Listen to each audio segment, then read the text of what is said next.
My name is Heather Lechner, and I'm the Executive Director of Education for TAF. For as long as I've known TAF, TAF has really centered students, Black and Brown students, those furthest away from educational justice. And in the current climate, I think TAF has increased its response to those communities threefold. One, by trying to connect them, if not only with technology, but access to simple services such as basic internet so they can utilize the tools that maybe they've been given access to. Additionally, they've tried to create some opportunities where they can continue to learn and center their voice and what is important for them. So a central component of TAF's work in school has to do with project-based learning. And project-based learning is built upon voice and choice of students responding to the environment or the communities within which they live. And right now, COVID is our environment within which we're living. Racial unrest is the environment within which we're living.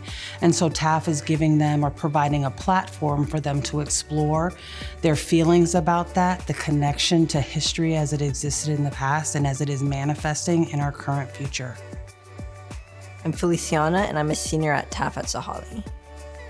When learning is more student-driven, it gets me a lot more excited, and I'm getting to research and learn more about topics I'm interested in, and it makes me want to be present at school and be more interactive with what I'm doing because it's something that I'm passionate about, it's something that I've picked, it's something that I know that I want to learn more about. And if it was my teacher telling me to do this and do that, I feel more constrained to what I can do and what I'm able to do. And being able to have the opportunity to guide your own learning, I believe, gets students a lot more excited about coming to school.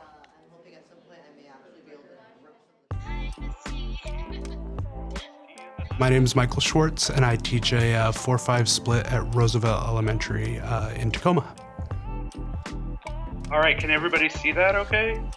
Our project for the fall trimester, our driving question was how can we support our communities by becoming allies and advocates? And, we started just kind of, working with the team, trying to figure out a way to make it relevant to students. And I had separately decided, each year I do a theme in my classroom, and I had separately decided to do superheroes as my theme.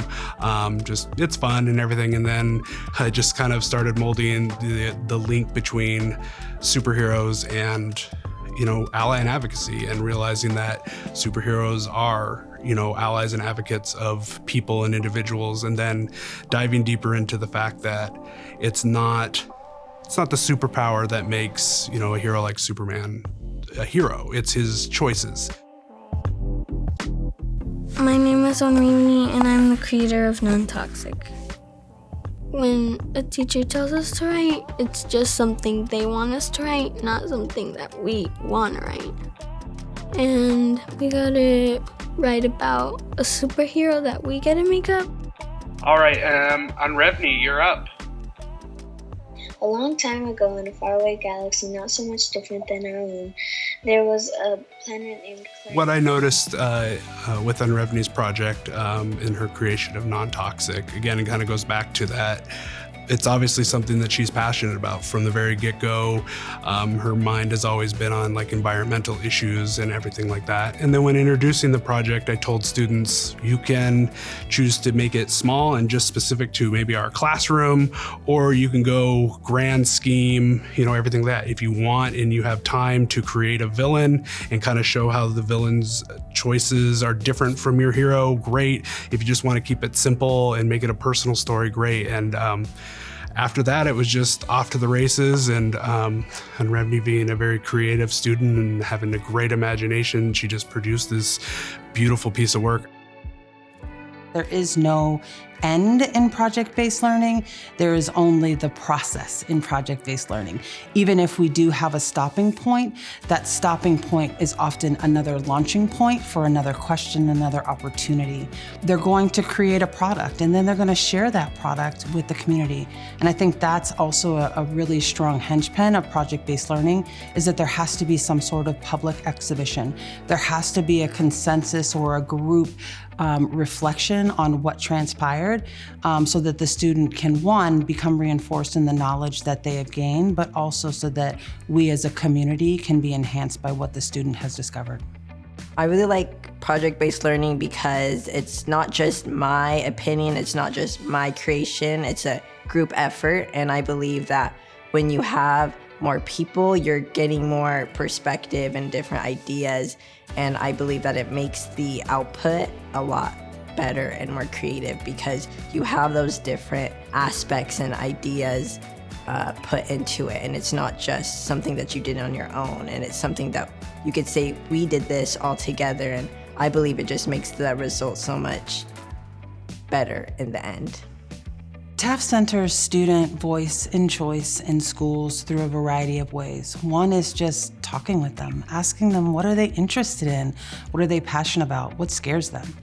And I think when we start with those kind of questions, then we are able to respond and teach and learn through the questions that the students have, opposed to a curriculum that is outlined by the district or our initiative that is outlined by the school. And so when we partner with teachers, when we partner with schools, we ask them to step away from what is comfortable and begin to engage and respond to what students want, and then figure out how does that fit within the standards and guidelines that exist.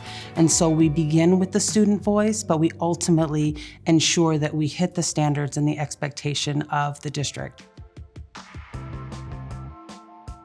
Instead of judging a student's learning based on some tests, some multiple choice tests, let's look at their work. What are they creating?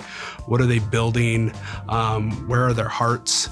And I think if we do that more, I think those test scores will just kind of naturally go up on their own. If you give them the opportunity to create a piece of art or in this case, a story, then it's like, well, no, they actually do know how to do this and they're phenomenal at it. So that's my hope, is to just move more and more into it so we can see who they are.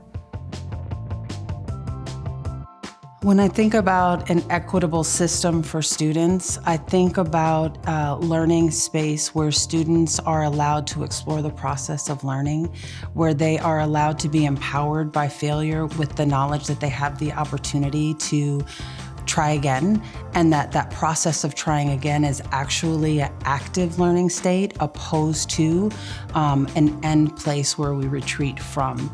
I think that students who help to lead the learning within the classroom, that lead the learning of teachers outside of the classroom and become co-owners of that learning, is an environment where students and teachers and ultimately our community are enhanced and grow because we have a collective voice that is driven by who will be our future. I think TAF's responsibility in that, or our opportunity in that, is that we can help to, again, provide that cover for teachers as they become uncomfortable, as they unlearn some of the systems that they were trained in that look like quality education, but really they're barriers to student voice and choice. And so I think TAF has an obligation and an opportunity to lead in that work. I really wanted to follow all of my friends. When I was younger, I wanted to go to Running Start because that's where all my friends were going. I wanted to switch out of TAF when I got to high school, go to TJ like all my other friends, but I'm really grateful that I stayed because I wouldn't have known that I would have loved robotics. Like, I love robotics. I wouldn't have known that I love leading and being like the leader in projects, and I wouldn't have known that I want to be what I want to be when I grow up. So I think that I have a lot to be thankful for, and even though at the time I wanted to get away, I think that I've become more of my own person staying rather than following the crowd.